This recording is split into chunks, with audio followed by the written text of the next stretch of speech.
አሁን ግን ሾላ በድፍን ከሆነ ግብአትነቱን ምንድነው ማን ነው ብሎ ይሄዳል። ሩመር ነው። የጦር አዛዥ ናቸው ይሄን ያሉት። ከመንግስቱ ኃይለማርያም አካባቢ ማን ነው ለገሰ አስፋውን የማራቅ ሁኔታ ነው ያለውና ታዲያ እንዲህ የሚጠቀስ እንዲህ ታፍኖ ከሆነ በምን ሁኔታ ላይ ነገሩን ሰው ማግባት ይችላል ብለህ ታስብ? አሳዛኙ ፓርቲ ነው እንግዲህ የሀገራችን ነገርም ይችላል ደግሞም ከበድም ይላል እንደ ምስክርነት ለመስጠት እኔም በልበ ሙሉነት ስም ጠርቼ ለመጽሐፍ የተለየ ማስረጃ ያስፈልገኛል። በቦታው ነበርኩ፣ እንደዚህ ነበርኩ ብለን አሁን የጀነራል መስፍንን የዚህ አላሙዲንን ጉዳይ ያነሳሁት ኦቴንቲክ መሆኑን እስካረጋገጥ ማለት ቢኮዝ በጉዳዩ ውስጥ አለሁበት የሚለው ሰውዬ ራሱ በኢንፐርሰን አግኝቼ ሌላም ደግሞ ሰዎች እንዲህ ብሎ ተክለማርያም ጽፏል እና እውነት ነው ወይ እንደዚህ ምናምን የሚለውን ነገር ጠይቀው አዎ እውነትነት አለው የሚል ማስረጃ ካገኘሁ በኋላ ብጠየቅበትም ምንም ማለት አይደለም በሚል ነው ያንን እንደዚህ ስም ጠቅሼ እንትን ያልኩት። አንዳንድ ቦታ የጠቀስኳቸው አሉ። ለምሳሌ በደርግ ፖሊሲ ያልጠቀስካቸውም አሉ። አሁን ችግሩ ምን መሰለ? ለታሪክ ግብዓት ከሆነ አንተ የሰማኸውን አለ፣ በወቅቱ የነበርክበት ነው። ይሄ ነገር ሲያልፍ አብዛኛው አንተ ብቻ አይደለህም። እየገረመኝ ነው። አሁን አብዛኛው የደርግ አባላት የጻፏቸው መጽሐፎች፣ የታሪክ የሚጻፉ የአውቶባዮግራፊ ፖለቲካል ሚሞር ምናምኖች በሙሉ እዚህ ጋር ስሙን መጥቀስ የማልፈልገው ግለሰብ እዚህ ጋር ስሙን አልጠቅሰውም እየተባለ ስሙ እኮ ወሳኝ ነው። ያ ሰውዬ ምን እንዳደረገ በተግባሩ ቤተሰብም ቢሆን የሚያፍርበትም ከሆነ ሊያፍርበት ይገባል። የሚወደስበትም ከሆነ ሊወደስበት ይገባል። ያው ነው እኮ ወደ ቤተሰብ ልጅም ቢኖር ወንድም እህት ቢኖር እናት አባት ቢኖር ሚስት ቢኖር ባል ቢኖር ምንም አይደለም። ታዲያ አሁን እንደዚህ ምልክ ግምጡ እየተሸፋፈነ ከሄደ በዚህ ጥርጣሬ ከነበረ መጽሐፍ ውስጥ አስፈላጊ ነበረ ወይ ነው የኔ ጥያቄ። ወይንም ደግሞ ነገሩ ሲጻፍ ላጣራው ባልቻልኩት ደረጃ ላይ ላጣራው አልቻልኩም፣ ግን እንዲህ እየተባለ ይወራል በእነዚህ አካባቢ የሚል ነገር ካልሆነ ታዲያ እንዴት ይሆናል ትላለህ ጋሽ ተክሌ?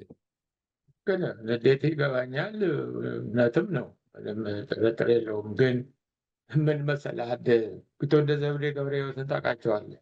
አዎ፣ የአዲስ አበባ ከተማ ከንቲባ የነበሩ የአገር ግዛት ሚኒስትር የነበሩ እሳቸው ያልሰሩበት ቦታ የለም። እኔ እና እሳቸው የሚጽፉት መጽሐፍ ራስ ምሩ የሚጽፉት መጽሐፍ ምን አይነት መጽሐፍ ነው? የኢትዮጵያን ታሪክ የሚገላለጥ ነው ብለን እንትን የምትለው አሁን እሳቸው ጽፈው ቢትወደድ ዘውዴ ኤዲት እንዲደረግላቸው ለአንድ ሰው ይሰጣሉ። እኔ ለማውቀው ሰው ኤዲት ያደረግና ያስተካክልና እንትን ይላል። ከዛ እሳቸው ልጃቸው ዶክተር ዳዊት ዘውዴ እና ኤዲት አድራጊ ቁጭ ብለው ማንበብ ይጀምራሉ። መጽሐፍ እንደዚህ እሱን አውጣው የፍትሐብራሪ እንትናን ልጆች ያስቀይማል፣ ያንን አውጣው። ይሄ ሁሉ ወጥቶ ሲል አጥንቱ ራሱ አጥንትም ልትለው አትችልም። መለመላውን ቀረ መጽሐፉ ባዶ። እንግዲህ የባህል ጉዳይ ነው። ልጆቻችን ይሽሩት ይሆናል ይሄንን ነገር። አይ መጽሐፍም ነው እኮ የሌለበት። አሁን ዶክተር ዳዊት ዘውዴ ማለት የቀይ መስቀል ሊቀመንበር የነበረው ነው በደርግ ጊዜ አይደል? ልክ ነው። አዎ። እና አሁን እንግዲህ ታዲያ ጥቅሙ ምንድን ነው? ከዚህ አሁን ከመጽሐፍቶቹ እንግዲህ በእናንተ ዘመን ይሻሻል ይሆናል እንዴ? አይ እኔ አሁን አንድ ሰው እኮ እንትን ስል እኮ ይሰደባል። ያሻረውን ፊት ይሉታል። ዘርዛራ ነገር አይደለም። ሆዱ ላይ ቆሙበታል ምናምን ይሄን ይፈራል ሰው። አይ ሰው እኮ አደባባይ ሲወጣ ይሄንን መጽሐፍ አቶ ተክለማርያም መንግስቱ ጻፈው ተብሎ ያውም አንድ ለመንገድ ለታሪክ ግብዓት ዓላማ ሁሉ ለታሪክ ኢንፑት እንዲሆን የማህበራዊ ሳይንስ ተመራማሪ፣ ሶሲዮሎጂስቶች፣ ሳይኮሎጂስቶች፣ ፖለቲካ ሳይንስ ተማሪ፣ የታሪክ ምሁራን ሁሉ ከዚህ መጽሐፍ ግብዓት አግኝተው እንዲጠቀሙበት ከሆነ ግልጥ ባለ ቋንቋ እምኑ ጋር ጥርጣሬ እምኑ ጋር ሩመር እንደሆነ እምኑ ጋር አስተማማኝ መረጃ እንዳለ ቢጻፍ የበለጠ ጠቀሜታ ነበረው። በግልም ስናወራ ነበር። ለምሳሌ ሊቀመንበሩን አሰብ ልውሰድህና ተመሳሳይ ታሪክ ስለሆነ ነው። አሰብ ሄደ ሁለት ጀነራሎች ይመጣሉ። ሊቀመንበሩ አሰብ ይመጡ ነበር። ሪፋይነሪው እንዲመታ መጠበቂያ የነበረውን ነገር ላይ ይነሳል። ለምን ስማቸውን አልጠቀስክም ስል ልጆቻቸው ቅር ይላቸዋል አለኝ። አንተም ቤተሰቦቻቸው ቅር እንዳይላቸዋል። እና ታዲያ ምንድን ነው ይሄንን የአይነት የሀገር ክህደት ነው ሊሆን የሚችለው። ይሄ ነገር ለማጥፋትም ቢሆን የምትመለከትበት ጎራ ቢለይም ማን እንደሆነ የዚህ ድርጊት ባለቤት ያንን ሪፋይነሪ ልክ እንዲመጣ ብዙ ችግሮች አሉ። ታዲያ እንደው ስማቸውን ካልጠቀስከው እንዴት ይሆናል? እንግዲህ የታሪኩ ዋናው እንትን አሁን ይሄ ለምሳሌ ዊትነስ ያረከው ነው። አንተ አሰብ እያለ የተደረገ ነገር ነው። አዎ፣ በስሚ ስሚ የሰማሁ አይደለም። ይሄ አንተ አዎ፣ ሪሊያብል ዊትነስ ነህ። ለዚህ እንዲያውም አይ ዊትነስ ነው የምትባለው እኮ አይደል? አዎ። እኔ እኮ ያንን ነገር የጻፍኩት እዛ ስለነበርኩና የተወሰኑ ኢንፎርሜሽኖች በማገናኘት ጆይኒንግ ዘ ዶትስ ምንድን ነው የሆነው ያለታ እነዚህ ሰዎች ከአስመራ ይመጣሉ አንድ አውሮፕላን ይዘው 2 ጀነራሎች። አዎ ከዛ በኋላ ይመጡና ሆቴል ይይዛሉ። ከዛ በኋላ ይሄ ኢንሲደንት ይፈጠራል። እነ ጀነራሎቹ ያረፉበት ሆቴል እስኪ ለተመልካቾቹ በሚገባ ደረጃ እንደው ነገሩን ግልጽ አድርገህ። አዎ እንግዲህ ነገርኩ እኮ ጀነራሎቹ ከአስመራ ይመጣሉ። ወደ ማታ ገደማ ነው። ምንም ስራ የላቸውም እዛ አሰብ ውስጥ እና በመጡ ማታውኑ ተኩስ ይጀመራል። ይሄ ተኩሱ ያለበት ቦታ ሰንአቡር ይባላል።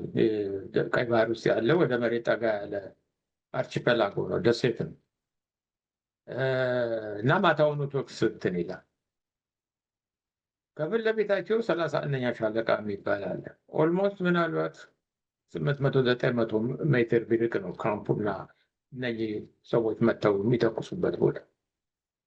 የጠላት መቃረቢያ ነው ተብሎ በዚህ በአርቺፔላጎ አቅጣጫ እንደ ሰባራ ታንክ መድፎ የሚሰራ ተነጣጥረው ተቀምጧል። 18 ግራድ እንትን ሲተኮስብን መልስ አልተሰጠም፣ አጸፋ አልተሰጠም። ይሄ አንዱ እንትን ነው። ለምንድን ነው ጀነራሎቹ እዛ ምን አሉ? ተነጣጥረው ተቀምጧል። የጠላት መቃረቢያ መሬት ነው ተብሎ ያ ቦታ ካምፕ አጠገቡ አለ፣ ወታደሮች አሉ እዛ አካባቢ። ለምንድን ነው ይሄ ነገር ያሉበት ወይ ይኖርበት ነው የሚለዋል። ሁለተኛ ጠዋት ስንገናኝ ምን እዚህ ብለ ሲመዛብን ምንም ነገር እንዳሉ ምንም የቅሬታ ምልክት የማይጠበቅቸው ምንድን ነው የሆነው ምናምን ተክሌ አይነት ነገር ብለው መሄዳቸው እና እነኝህን እንትኖች አገናኝቼ እነዚህ ሰዎች ሊኖሩበት ይችላሉ። በተከታታይ ደግሞ ኩዴታ መጣ።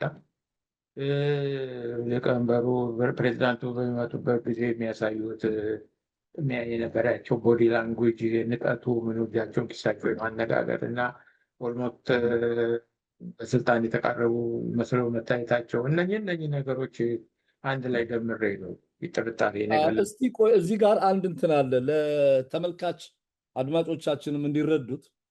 ገጽ 117 ላይ እኔ እዛ በሰራሁባቸው ዓመታት ከታቀዱት አሰብን የማውደም ሌላው ከፍተኛውና አደገኛው የምለው የሻዕቢያና የኢትዮጵያ ወታደራዊ ባለስልጣኖች ተመካክረው ያቀነባበሩት ነዳጅ ድርጅቱንና ከተማውን የማውደም እቅድ ነበር።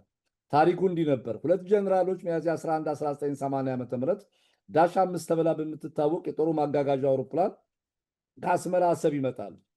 በዚያን ዕለት የመጡት ጀነራሎች እንደ ወትሮ ሁሉ መምጣታቸውን እነሱ ባይነግሩኝም ከሌላ ቦታ ሰምቼው ነበርና አዲስ ነገር ባለመሆኑም ለምን መጡ ብዬ አልተከታተልኩም። በተለይ ጓድ ካሳ ገብሬ ለስራ ጉዳይ ቀደም ብለው መጥተው ስለነበር እሳቸውን በማስተናገድ ላይ ስለነበርኩ ስለ ጀነራሎቹ ብዙም አላሰብኩበትም ነበር። ጀነራሎቹ አሰብ እንደደረሱ ትንሽ እንኳን ሳያርፉ ጠላት አለብን ለማጥቃት ቢያቅድ ሊመጣበት ይችላል ወይም መቃረቢያ ናቸው ተብሎ በተጠረጠሩ አቅጣጫዎች ተነጣጥረው የተቀመጡ መሳሪያዎችን ከተቀመጡበት ቦታ ተነቅለው ወደ ሌላ ቦታ እንዲወሰዱ ይደረጋሉ።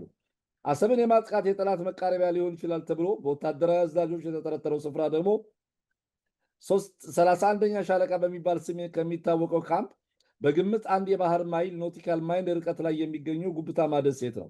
ደሴቱ ሰንአቡር ተብሎ ይታወቃል። በዚህ ጉብታ አቅጣጫ አንድ ሞተሩ የተበላሸ ግን መድፉ የሚሰራ ታንክ ወደ አሰብ አየር ማረፊያ በሚወስደው መንገድ ላይ ሌላ አንድ መድፍ ደግሞ 31ኛ ሻለቃ ግቢ ውስጥ በጉብታ ላይ ተነጣጥሮ የተቀመጠ ነበር። መድፉ ከ31ኛ ሻለቃ ግቢ ተነስቶ ወደ ሌላ ስፍራ የተወሰደው ሃርሴሊ ለሚሰለጥነው ሜካናይዝድ ጦር ማሰልጠኛ በሚል ሽፋን ነበር።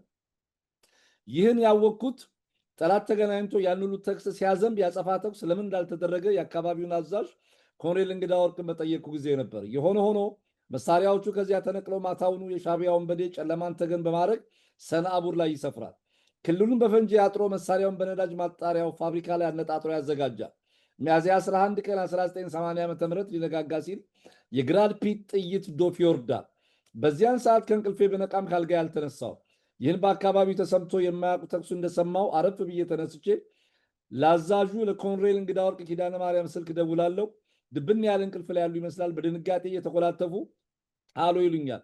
ምንድን ነው የምሰማው ተኩስ ስላቸው፣ የምን ተኩስ? ኧረ እኔ ምንም አልሰማ፣ ወደ ማዘዣ ጣቢያው ሊሄድ ብለው ስልኩን ይዘጋሉ። እሳቸውን ካነጋገርኩ በኋላ የደወልኩት ያኔ የደቡብ ቀይ ባህር ላይ አዛዥ ለነበሩት ለካፒቴን በድሉ መስፍን ነበር። እሳቸውን ያገኘኋቸው ማዘዣ ጣቢያቸው ሆነው አመራር በመስጠት ላይ ያሉ ነበር። ስለ ሁኔታው ስጠይቃቸው ከሰንአቡር አካባቢ ወደ ከተማው ተኩስ እየተተኮሰ እንደሆነና ተዋጊ መርከቦችም ወደ ስፍራው እየተንቀሳቀሱ እንደሆነ አስረዱኝ። ተዋጊ መርከብ እዚያ ሲደርስ ሽብርተኞቹ በእጃቸው ያለውን ጣጥለው በመጡበት ፈጣን ጀልባ አምልጠዋል። ይህ ሁሉ ሲሆን በዕለቱ እዛ የነበሩት ሁለቱ ጀኔራሎች ካደሩበት እንግዳ ማረፊያ ሳይንቀሳቀሱ ለጥ ብለው አድረው ረፋዱ ላይ እኔ ካፒቴን በድሉ ቢሮ እጅ ስለተፈጸመው ጥናት ስነጋገር ይመጣሉ። ሰላምታ ከተቀያየርን በኋላ ሌሊት ስለነበረው ተኩስ ይጠይቁኛል። ሲቃጠል ለማየት የመጡት የነዳጅ ማጣሪያ ድርጅት እንዴት እንደተረፈ ለማየት ወደ ነዳጅ ፋብሪካው እንዲሄድ ይጠይቁኛል። እንግዲህ በብዙ ሺህ ሊትር የተጣራ ነዳጅ ከሚይዙት ሁለቱ ግዙፍ ማከማቻዎች በግምት ከ5 ሜትር አይርቅም ይላል። ይሄንን በእንዲህ ሁኔታ የተቀመጠን ነገር በእንዲህ ደረጃ የአገር ጠላት የነበሩ ከሻዕቢያ ጋር ተባብረው ይሄንን ስራ የሚሰሩ ከነበሩ እነዚህ ጀነራሎች በዚህ ቦታ ላይ ስማቸው ያልተጠቀሰ ምን ተብሎ መታለፍ ውስጥ ተገቢ ነው ብለህ ታስባለህ? ይሄ ትልቅ ታሪካዊ ስህተትም ሊሆን ይችላል። መንግስቱ ኃይለማርያምን ለመጣልና ደርግን ለመጣል የሄዱበት እርምጃ ሊሆን ይችላል። የአሰብ ከተማ ያኔ ሲቪሊያንስ ነበሩ ሊጎዱና ሊሞቱ የሚችሉት እና እነዚህን ጀነራሎች ስም እንዴት ሳትጠቅሳቸው አለፍከው? እንዴትስ መጠቀስ የለበትም ብለህ አመንክ? ትልቅ ክስ ነው። የትልቅ ውንጀላ ነው። ጀነራሎች የኢትዮጵያን ሕዝብ ንብረት መንግስቱ ኃይለማርያም ለመጣል ብሎ ሊያቃጥሉ ነበር ብሎ መክሰስ ትልቅ ማስረጃ የሚያስጠይቅ ክስ ነው። ሌላ እኔ ካልኩት ሌላ አሁን ካነበብከው ሌላ የተለየ ማስረጃ የለኝም። ነገሮቹ ሁሉ ግን እነሱ ወዳደረጉት የሚመራ ነው እና እነሱን በዚህ ደረጃ ያለ ጥፋት ለማድረስ የተነሱትን ጀነራሎች ከሌና ከሌ ናቸው ብሎ ለማለት ይከብዳል። ተጠርጣሪ ናቸው እኮ ሙሉ በሙሉ አደረጉ እንኳን ባይባል በተለየ ሁኔታ መምጣታቸው፣ ተኝተው ማደራቸው፣ ሁኔታውን ሄዶ መጎብኘታቸው፣ አብዛኛው እዚህ ላይ እኮ የዘረዘርከው ነገር ከስማቸው በስተቀር እነሱ ለመስራታቸው በጣም ብዙ ተአማኒ የሆነ ማስረጃ አለ። ኮንክሪት የሆነ የሚመስል ኤቪደንስም አለ። ሃርድ ፕሩፍም አለ ፎርዛት ማታ እና አሁን እኮ ስማቸው ለምን ቀረ ነው? ታሪካቸው ተጽፏል። የኮሎኔል እንግዳ ወርቅ የካፒቴን በድሉ መስፍን ታሪክ ተጽፏል። ያንተ ታሪክ ተጽፏል። የጓድ ካሳ ገብሬዛ መምጣት ተጽፏል። የእነዚህ ሁለት ጀነራሎች ስም አለመጠቀስ ምንድን ነው? ከእነኝህ ጋር በቃል እኮ ጓድ ካሳ ገብሬ ጋር ተነጋግረን እንደዚህ እየተተኮሰ ነው፣ ተዘጋጁ፣ ልብሶን ልበሱ፣ ጠላት የመጣው ደግሞ ባህር ስለሆነ ቀጥታ ጉዳይ የሚመለከተው የባህር ኃይል አዛዡን ስለሆነ ከባህር ኃይል አዛዡ ጋር ተነጋግረን ምን እየሰሩ እንደሆነ መጠየቅ። አሁን እኮ ጋሽ ተክሌ እንዴት መሰለ ታሪኩ ተጽፏል። እነዚህ ጀነራሎች ለታሪክ ግብአትም እንዲሆን ስማቸው ተጠቅሶ ማንነታቸው ሊታወቅ ይገባል። ከዚህ በፊት በሌላ ግንባር በሌላ እዝ በነበሩበት ቦታ ላይ ካሉ ታሪኮቻቸው ጋር ማመሳከሪያ ሊሆን የሚችል ነው። አሁን ስሙን ተደብቆ ይሄ ድርጊት ሆነ ተብሎ ምንድን ነው በሾላ በድፍን የመረጥክበት አካሄድ? ለምንስ ስማቸው አይጠቀስም? አሁን የነበርክበት ነው። ተኩሱን ሰምተሃል። ሰዎቹ አስለንስተውታል። አንዩዥዋል ነው አመጣጣቸው። ይህንን ሁሉ አድርገው ስማቸው የማይጠቀስበት ምክንያት ምንድን ነው? እንግዲህ ያው የቢትወደድ ዘውዴ ገብረ ሕይወትን እንዳታመጣው ያስፈልጋል። አሁን አንተ አብዮተኛ ነህ። የሻዕቢያ የባህር ኃይል አዛዥ ካሪካር የሚባል አፋር ነው። ያንን ሚሽን የመራው እሱ ይመስለኛል። እና ይህን ነገር አንድ ዮሐንስ ወልደ መስቀል የሚባል የህወሓት ጀነራል አዙሪት የሚል መጽሐፍ ጽፏል። እዛ ላይ አሁን የጻፈው ነገር አለ። ጀነራል ደምሴ ቡልቶ የሰሜን ዕዝ አዛዥ የህወሓት አዛዥ ነበር። ምን ይላል? ይህን መንግስት አብረን ሆነን እንጣለው፣ ተባብረን እንጣለው የሚል ደብዳቤ ጻፉልን። ገረመን፣ አቆየ ነው እኛ ጋር ለአንድ ሳምንት። ከዛ በኋላ ከአንድ ሳምንት በኋላ ደብዳቤ ጻፍንላቸው። በምትሉት ነገር እንስማማለን፣ ይህን መንግስት መጣል አስፈላጊ ነው፣ ግን አብረን ለመተባበር ከእናንተ የሚጠበቀው ያላችሁን መሳሪያ በሙሉ ለእኛ አስረከባችሁ ነው አንድነት የምንመሰረተው የሚል ደብዳቤ መልስ ሰጠናቸዋል። ይሄ እንግዲህ አድራጊዎቹ ላይ ምንም አደራደራለን። ደብዳቤ ጻፈልን፣ መልስ ሰጠን የሚል ግልጽ ነገር ነው። አሁን የምትጠይቀው ጥያቄ የሚመልሰው ካሪ ነው። አይ ለምን መሰለህ፣ ይኸውልህ አሁን እኮ ድርጊቱ 2 ዓመቱ ነው ከሞተ አሁን እኮ ታሪክም ቢሆን ይኸውልህ ሙት ነው የሚወቀሰው፣ ሕያውን በቃ በህይወት ያለም ይወቀሳል። አሁን ይሄ ነገር አንተ በነበርክበት ጊዜ በእርግጠኛነት አእምሮ ውስጥ አለ ስማቸው። ጥቀስ ካልከኝም ጠቅሳለሁ ብለህ ነበር በስልክ ንግግራችን ላይ። ቤተሰቦቻቸው እንደው ቅር እንዳይላቸዋል። ይሄ እኮ የኢትዮጵያ ህዝብን ጥቅምና ፍላጎት እውነቱ ለኢትዮጵያ ህዝብ ነው የሚገለጽ። ይሄ ትልቅ ታሪካዊ ክህደት ነው፣ የሀገር ክህደትም ነው። ፎርዛት ማተር የአሰብን ከተማ ማጥፋት ነው። ያንን በብዙ ሺህ ሊትር የነበረ ነዳጅን ብዙ ነገር ነው እና እነዚህ ያሮስቶ ነበር የምንሆነው እንጂ ምነካ ከተማ ታዲያ ይሄ እነዚህ ሰዎች ስማቸው ሊጠቀስ እንዴት ነው የማይገባ? በቂ ማስረጃ እያደረጉ እነሱ ለማድረጋቸው ወይም አብረህ መምከር አለብህ ወይም ደግሞ የተመካከሩበትን ሰነድ ማግኘት አለብህ። አሁን እኮ ፕሬዘንሳቸው ብቻ ነው። ይኸውልህ አሁን የሚያስፈልገው ተጠርጣሪ ናቸው እነዚህ ሰዎች። በዛን ዕለት ከምድብ ጣቢያቸው በዛች የአርሚ እንትን መጥተዋል፣ ሄሊኮፕተር ማጓጓዣ አውሮፕላን መጥተዋል፣ ተገኝተዋል። በስም መጥራት በስዕል ማቅረብ አይፈቀድም። በኖርማል የህግ አሰራር ይመስለኛል። አይ ይሄ እኮ ተመልካ አሁን እኮ ገልጸኸዋል። አሁን እኮ ይሄ አንተ ለህዝብ ልትገልጸው አልፈለክም፣ ከለልከው እንጂ በወቅቱ እኮ የነበሩ ሰዎች ይሄን ነገር ያውቁታል። እነማን እንደነበሩ አንተንም ጨምሮ ማለት ነው። ሰዎቹ መጥተዋል። የሰዎቹ መምጣት ትክክል ነው። በአውሮፕላን መጥተዋል። መሳሪያው መጠበቂያ መሳሪያው መነሳቱ ትክክል ነው። አንተን የመሳሰሉ ወጣቶች እየመጡ ነው እና ይገላልጡታል። አንተ ያንተን ሰተህን ነው እኮ እንኳን ወጣት አይደለም ከጎልማሳ ማለፍ ያለው ግን አንተ ሰተህን የሚያልፍ ነገር አለ። እንደ ጣሊያን ቡድን ዘግተህ ተጫወት። አይሆንማ። ለምን መሰለ አሁን ይኸውልህ ይሄ ትልቁ ነገር እንኳን በእናንተ በእኛም ዕድሜ እንኳን ልንናገር የሚገባቸው ነገሮች አሉ ብዬ አምናለሁ። ዞሮ ዞሮ አልሸሹም ዞር አሉ ነው። ይሄ ለኢትዮጵያ ሕዝብ ካንተ ልምድ እዛ በነበርክበት ኃላፊነት የቀረበ ነገር ነበር። አሮስቶ እንሆን ነበር አልክ። ይሄ አሮስቶ ለመሆን ሲመጡ እነማን ናቸው? ይሄንን ቀጣይ ወታደራዊ ታሪክ ምርመራ ጥናት ለሚያደርጉ ሰዎች ግብአት ነው። ከሾላ በድፍኑ ወጥቶ በቀረበ መንገዱ ስማቸው መጠቀስ አለበት ብዬ ነው እኔ የምልህ። እንደው ለተመልካችም ክብር ስትል ስማቸውን ልጠቅሰው ይገባል ነገር ነው የማምነው። እምነትህን አከብራለሁ። እንደምታውቀው ሁልጊዜ ለጥሩ ጥያቄ ጥሩ መልስ የለም እና ለጥሩ ጥያቄ ጥሩ መልስ ባለመስጠቴ አዝናለሁ። በዚህ ጉዳይ ላይ ስም ለመጥቀስ የተጻፈው በቂ ነው ለሚረዳው ሰው። አሁን እኮ ምን ማለት መሰለህ ስም ብቻ ነው የቀረው። እዚህ መጽሐፍ ላይ ክሪቲካል ለመሆን ሞክራል። ሻምበል ፍቅረ ስላሴ ደረሰ ይህን ጻፉ፣ ኮሎኔል ፍስሐ ደስታ ይህን ጻፉ፣ ጀነራል ሁሴን አህመድ ይህን ጻፉ ብለህ እየመጣ በመካከል እነዚህ ሰዎች ጋር ሲደርስ የምትፈልጋቸውን ሰዎች ስም ጠቅሰሃል። ከዚህ ደረጃ ባልተናነሰ ደረጃ ላይ ስም ጠቅሰሃል። እነዚህን ሰዎች ነው መጥቀስ ያልፈለግከው። ልክ ኤግዛክትሊ ታሪኩም ፍሰቱም አንድ ሩመሩም አንድ አይነት የሆነ ሰርከምስታንሻል ኤቪደንሱም በጣም ተቀራራቢና አንድ አይነት በሆነ ነገር ላይ ስም አልጠቀስም። አንዱ ጋር ጠቅሳል፣ አንዱ ጋር አልጠቀስክም።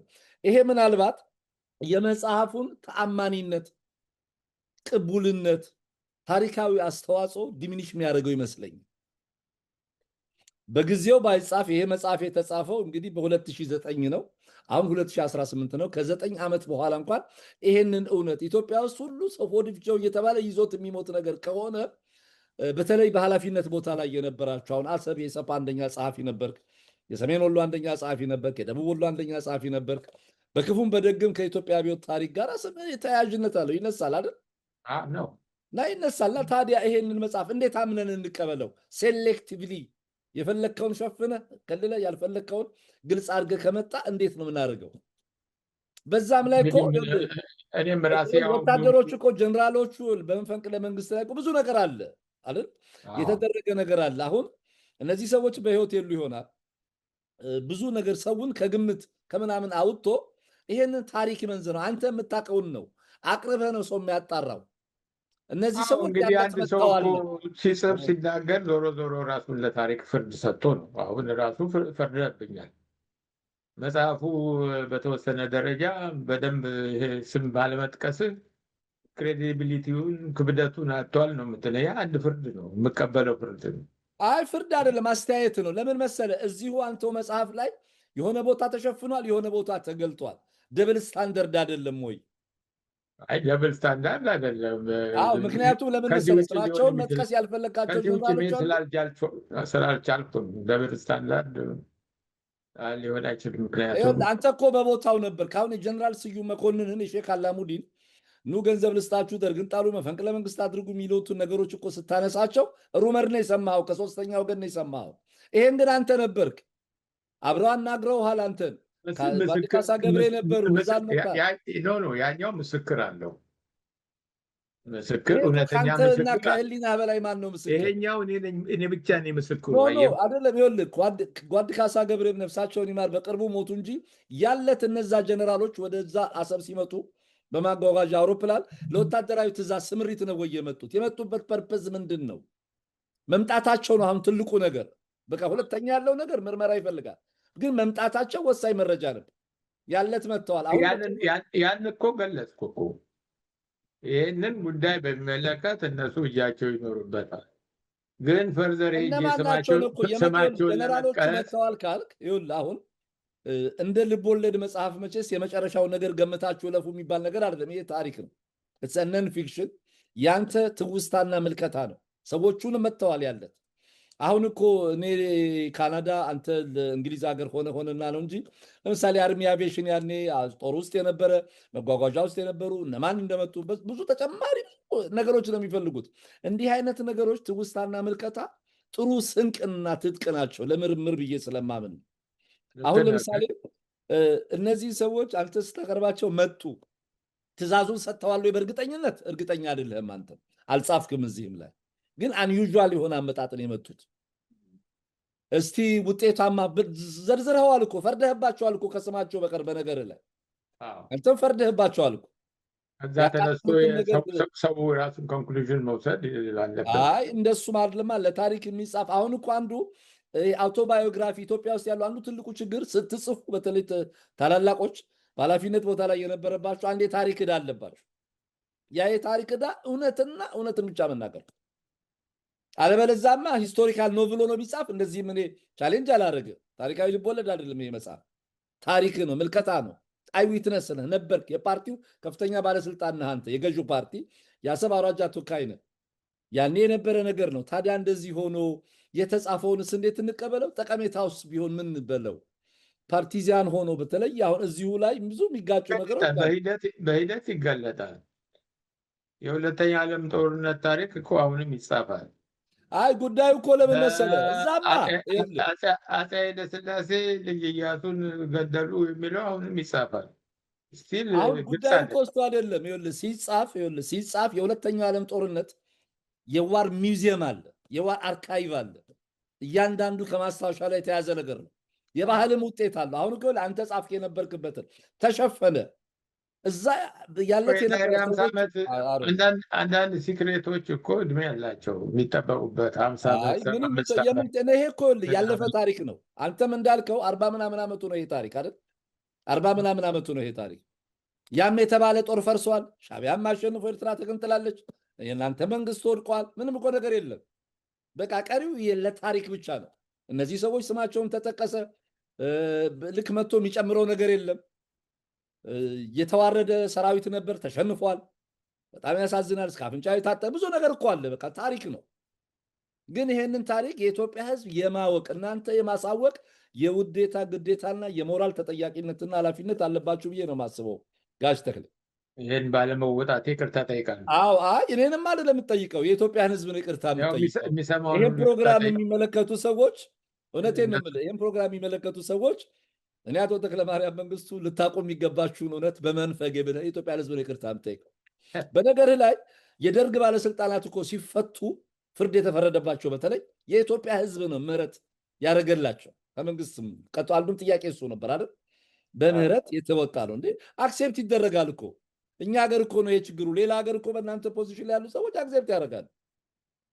እና ያው እንግዲህ መቼስ ይቻላል ምንድን ነው የሚባለው የአማርኛ ተረት አለ አያለ ይሄ የአራት ኪሎ እና የደብረ ዘይት ያው እንግዲህ የአራዳ ልጅና የጨርቆስ ያራዳ ልጅ ወጎላ ወይ ፍንክች አባቢለዋ ልጅ ነው። በጣም ጥሩ። እስቲ ሌሎቹንም አንስተን እንግዲህ ግን ይቅርታውን ትል ከሆነ መድረኩን ውሰድና በዚህ እንፈጽም ውይይታችን። ከአቅም በላይ በሆነ ምክንያት ይቅርታ ትውልድ የተቆለፈውን ነገር ትውልድ ይፈተዋል ይችን አልፍኝ ከሰጠው በሚል ነው። በዚህ የኢትዮጵያ ሕዝብ የሚቀየመኝ አይመስለኝም። ግን አንተ እንደ መርማሪ ጋዜጠኛነትህ ይህን ነገር አጠንክረህ መጠየቅህ ስራ ነው። የራስህ ስልት ነው፣ የራስህ ስታይል ነው እና በዚህ አትወቀስም። በዚሁ እንድትገፋበት ነው። እኔም እኮ ጥቀስ ካልከኝ እጠቅሳለሁ ስላልከኝ ነው። አየህ በግል እኔ እናንተ ስንነጋገር በኋላ ጠቀስም ስለዚህ ጥቀስ ስትለኝ እኮ ጠቅሳለሁ አልከኝ። ሁለት ሰዎች ሁለት ጉዳይ አንስቶልህ ነበር። በጉዳዩ ተይቼበት ነው ይህን ነገር ገምቻለሁ። ከዛ በኋላ ነው ሪትሪት ያደርግ የአቋም ሽግሽግ ነው ያደረግ። አቋሙ ራሱ የለም። እንዴት ነው ከኢሰፓ ወደ ኢሰፓ ሲሸጋገር ነው። ሁለት ጥያቄ አንስቼልህ ነበር እዚህ መጽሐፍ ላይ አንድ የፖሊት ቢሮ ሰርግ ምናምን አልከኝ። ማን ነው ስል እዚህ ጋር መጥቀስ አያስፈልግም ነገርከኝ። ይህንንም ንገረኝ ካልከኝ እነግርሃለሁ አልክ። እዳው ምን መሰለህ ጋሽ ተክሌ፣ እዳው እናንተ በታች አመራር ላይ ያላችሁ የፓርቲ አባላት እናንተ ቋጥራችሁ ደብቃችሁ ውሉን አጥፍታችሁ የተጎለጎለውን ውሉ የጠፋውን ልቃቂት መጪው ትውልድና እናንተ ፈልጋችሁ እውነቱን የድሮ ካርታ ጨዋታ ነበር ገልጠ ብላ የሚባል እና እንደሱ ገልጣችሁ አይበቃም እንዴ? ለትውልድ ለመገላለጥ እችል ማጣቀሻ ለመነሻነት አይበቃም ነው የምትለው አንተ? ለምን መሰለ ጥርጣሬ ላይ ይጥለዋል። አሁን እኔ በግሌ ካልኩማ ታሪክ ጸሐፊ ማያስፈልግ በዚሁ ስሩ መግባት አለበት። ታሪክ ጸሐፊ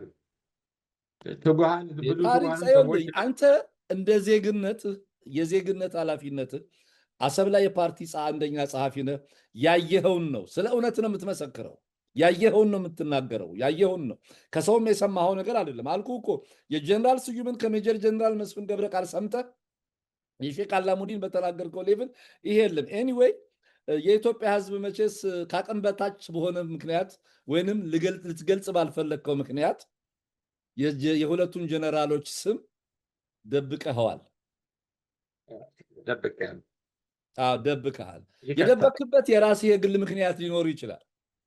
አሁን ግን እኔ የማስበውም ተመልካቾችም የሚያስቡት ምን መሰለህ፣ አምቻ ጋብቻ፣ ዘመድ፣ ከንቱ ውዳሴ ፍለጋ እንደው ምንድነው በሚመሳስሉ ልማዳዊ ነገሮች እንጂ እውነት ነች ነፃ የምታወጣቸው እነዚህ ሰዎች አንተ ስማቸውን ስለሸፈንክ አይደለም፣ ስማቸውም ስለተጠቀሰ አይደለም። ግን የተለየ ነገር ነው። መቼስ እንግዲህ ምንም አይደለም። በሌላ ፕሮግራም ዋናውንስ እንዴት እንመነው ወደሚል ነው። እኔ ይሄ መጽሐፍ ለታሪክ የሚቀመጥ 9 ዓመት ሙሉ ከተጻፈ እንዳገኘሁት አንብቤው ደስ ብሎኝ ነው ከአንተ ጋር ይሄንን ቃለ ምልልስ ያደርግ ነው። በጣም አመሰግናለሁ። በድጋሚ እንግዲህ ውድ ጊዜ ይህን ሰውተህ ይህን ክፍል 2 በኢንተርኔት መቆራረጥ ጅምር ይህን ቃለ ምልልስ ለማድረግ በመፍቀድህ በፕሮግራሙ አዘጋጅና አቅራቢ ኤልያስ አወቀ በአርትስት ቴሌቪዥን ዝግጅት ክፍል እንዲሁም 16.5 ሚሊዮን በሚሆኑና አትላርጅ ደግሞ ወደ 130 ሚሊዮን የሚቆጠሩ ኢትዮጵያውያን በዛሬው ውይይት እውነት ከልልሃቸውና ደብቀሃቸው ይሄንን ለታሪክና ለኢትዮጵያ ሕዝብ የተውነውን ኢንተርቪው እዚህ ላይ እናጠላቅቃለን። አንተ መሰናበቻ ካለ አንተ በል። በጣም አመሰግናለሁ ኤልያስ። አዝናለሁ መጨረሻ ላይ የሚፈለገውን ነገር ባለማግኘት። የሆነ ሆኖ ታሪክ ተደብቆ አይቀርም፣ ይወጣል። ትውልድ በመግቢያ ላይ እንዳልኩት የተሻለ ትውልድ ይመጣል፣ የተሻለ ባህልም ይመጣል። የመናገር እና እንደዚህ ሰው ጋሽ ተክሌ ላቋርጥ ነው። እኔ የፈለግኩትን ስላገኘሁ አይደለም። አንተ ለኢትዮጵያ ሕዝብ እውነት መናገር ስላልቻልክ ነው ማዘን ያለብህ። እኔ መርማሪ አይደለሁ። እኔ የምፈልገው ነገር ከአንተ ይሄን አይደለም። ይሄን ብፈልግ ያለታ ንገረኝ ስል እነግርሃለሁ ብለህ ነበር። ስማቸው ጋር አይደለም። ይሄ ለሕዝብ የተገለጠ እውነት ነው። በተራራ ላይ ያለች ከተማ ነች፣ አትሰወርም ነው። እና እኔ አሁን ለእኔ አይደለም ይሄ የኔ የምፈልገውን ማግኘት ሳይሆን ይሄንን የኢትዮጵያ ሕዝብ የሚፈልገውን እውነት በመደበቄ በሚል ቢተካ ነው ጥሩ። እንደው እኔ የምትፈልገውን አገኘ ከሚለው አውቀው ስለሆነ ነው። በነገራችን ላይ እ ከዚህ ፈርዘር መሄድ ከማያውቀው ነገር ውጭ ይሆናል እና አይጠቅምም። ዞሮ ዞሮ ዘር ሳይድም የሚመሰክር ሁሉም የሉም፣ ሞተዋል። ዲፌንድ ማድረግ አይችሉም። እኔ ብቻ ነኝ ለፍልፌ የምቀረው። አይ ጋሽ ተክሌ ይሄ እኮ ይሄን ሁሉ ነገር አያጠቃቅስም። ሰዎቹ በአርሚ አቪዬሽን መጥተዋል፣ አይተሃቸዋል፣ ሩም ይዘው አድረዋል፣ ተነጋግራቸዋል፣ ሪፋይነሪ ሄደው ጎብኝተዋል። በቃ ምንም የነሱ ቢኖሩም ቢመሰክሩም ባይኖሩም እኮ በህይወት ቢኖሩስ ኖሮ አልመጣችሁም ትላቸው ነበር? አልመጣንም ቢሉስ ትቀበላቸው ነበር? ተክለማርያም ያለው ውሸቱን ነው። እኛ በዛን ዕለት ዛም አልተገኘንም። ከኪሱ አውጥቶ እኛን ስለሚጠላን ያደረገው ነገር ነው። ማስረጃ አውሮፕላን እኮ ሲነሳ ከኛ የባሰ የኢትዮጵያ ጠላት እሱ ነው። እነ ኮሎኔል እንግዳ ይኸውልህ፣ አሁን እንደዚህ ስፔኩሌት ማድረግ ይቻላል፣ ግን እውነት ነው። እውነት እኮ ለራሷም ለሐሰትም ማስረጃ ነች። አይ አንዳንድ ጊዜ በጣም ብዙ ማልስማማበት ነገር ነው። ራሱን አይከላከልም እንዴ? በቃ የሚከላከለው እኮ ከእሱ ጋር ያለው እውነት ነው። አንተ ስለሸፈንክላቸውም አይቀርም፣ አንተ ስለገለጥክላቸውም እኮ የሚቀር ነገር የለም። ኤኒዌይ በድጋሚ በጣም ነው የማመሰግንህ። በጣም አመሰግናለሁ። በልዩ ወታደራዊ ዲሲፕሊን ይሄ አይነት የሚስጥር አጠባበቅ ጥንካሬ እንደምታውቀው ብዙ ይወደስ የነበረ በኢህአፓ አባላቶች ላይ ነው። በቶርችም በዘይትም በፒንሳም እግራቸው ተገንጥሎ ምናምን ሁሉ የማይናገሩት ያ ነበር። ይሄ ለየት ያለ ጥብቅ ዲሲፕሊን በማየት እየተገረም መልካም ጊዜ ይሁንልን። በጣም አመሰግናለሁ። በጣም መልካም ስራ፣ መልካም ጊዜ